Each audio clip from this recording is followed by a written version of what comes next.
സംസ്ഥാനത്ത് നിന്നും രണ്ടാഴ്ചയ്ക്കുള്ളിൽ കേരള കസ്റ്റംസ് പിടികൂടിയത് 11 കോടിയുടെ സ്വർണം. 14 കേസുകളിലാണ് 8 കിലോ സ്വർണം പിടികൂടിയത്. മലയാളികളും തമിഴ്നാട്ടുകാരും അടക്കം 9 പേർ സംഭവത്തിൽ അറസ്റ്റിലായി. മറ്റ് ഏജൻസികളുമായി ചേർന്നുള്ള സംയുക്ത ഓപ്പറേഷനുകളിലാണ് ഇവർ പിടിയിലായത്. ഈ വാർത്തയുടെ ഏറ്റവും പ്രധാനപ്പെട്ട വിവരങ്ങൾ പങ്കുവയ്ക്കാൻ കൊച്ചിയിൽ നിന്നും ജിജീഷ് കരുണാകരൻ ചേരുകയാണ്. ജിജീഷ്, രണ്ടാഴ്ചയ്ക്കുള്ളിൽ 11 കോടി രൂപയുടെ സ്വർണം, ചെറിയ കണക്കല്ല, അതൊരു വലിയ കണക്കാണ്. എങ്ങനെയാണ് ഇപ്പോൾ ഈ 11 കോടി രൂപയുടെ സ്വർണം പിടികൂടിയത്? ഏതൊക്കെ പ്രതികളാണ് ഈ വിഷയത്തിൽ പിടിയിലായത്? ജിജീഷ് കരുണാകരൻ.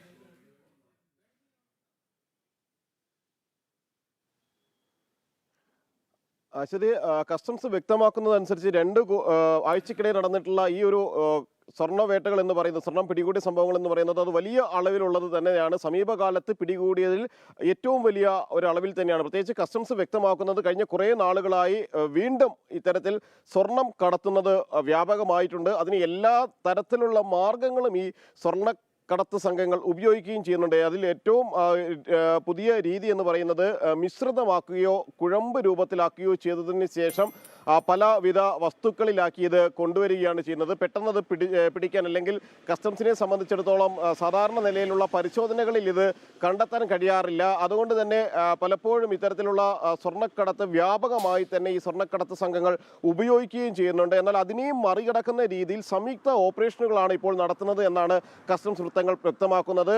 അത് DRI അടക്കമുള്ള പോലീസ്, DRI എന്നിവയുടെ എല്ലാം തന്നെ സഹകരണത്തോടെ സംയുക്ത ഓപ്പറേഷനുകളിലൂടെയാണ് ഇത്ര വലിയ അളവിലുള്ള സ്വർണം ഈ കഴിഞ്ഞ നാളുകളിലെല്ലാം തന്നെ പിടികൂടിയത്. 14 വ്യത്യസ്ത കേസുകളിലായിട്ടാണ് 11 കോടിയിലധികം രൂപ വില വരുന്ന 8 കിലോഗ്രാം സ്വർണം കസ്റ്റംസ് പിടികൂടുകയും ചെയ്തിട്ടുള്ളത്. ഇനിയും ഈ ഒരു സംയുക്ത പരിശോധനകൾ തുടരുമെന്ന് തന്നെയാണ് കസ്റ്റംസ് വ്യക്തമാക്കുന്നത്. മാത്രമല്ല ഡോളർ കടത്തടക്കമുള്ളവ കണ്ടെത്താനും കസ്റ്റംസിനെ സംബന്ധിച്ചിടത്തോളം കഴിയുകയും ചെയ്തിട്ടുണ്ട്. അത് കഴിഞ്ഞ ഒരാഴ്ചക്കിടയിലാണ് ഈ 3 കോടിയോളം രൂപ വരെ വരുന്ന ഇടപാടുകൾ കണ്ടെത്താൻ കഴിഞ്ഞത് എന്ന കാര്യം കസ്റ്റംസ് വ്യക്തമാക്കുകയും ചെയ്യുന്നുണ്ട്. അങ്ങനെ ഒരു ഇടക്കാലത്ത് ഒരല്പം കുറഞ്ഞു എന്ന് കരുതിയിരുന്ന സ്വർണ്ണക്കടത്ത് വീണ്ടും ശക്തമാകുന്നു. നയന്ത്ര സ്വർണ്ണക്കടത്തിന് ശേഷവും പിന്നീട് പരിശോധനകളെല്ലാം തന്നെ വലിയ കാര്യക്ഷമമായി മുന്നോട്ട് കൊണ്ടുപോയിരുന്നു. എന്നാൽ ഇടക്കാലത്തിന് ശേഷം വീണ്ടും സ്വർണ്ണക്കടത്ത് സംഘങ്ങൾ സജീവമാകുന്നു. പ്രത്യേകിച്ച് കേരളത്തിൻ്റെയും ഒപ്പം തന്നെ മറ്റ് ദക്ഷിണേന്ത്യൻ സംസ്ഥാനങ്ങളിലെല്ലാം തന്നെ ഉൾപ്പെട്ട ആളുകളാണ് ഈ സ്വർണ്ണക്കടത്തുകൾക്കെല്ലാം തന്നെ പിന്നിലുള്ളത്.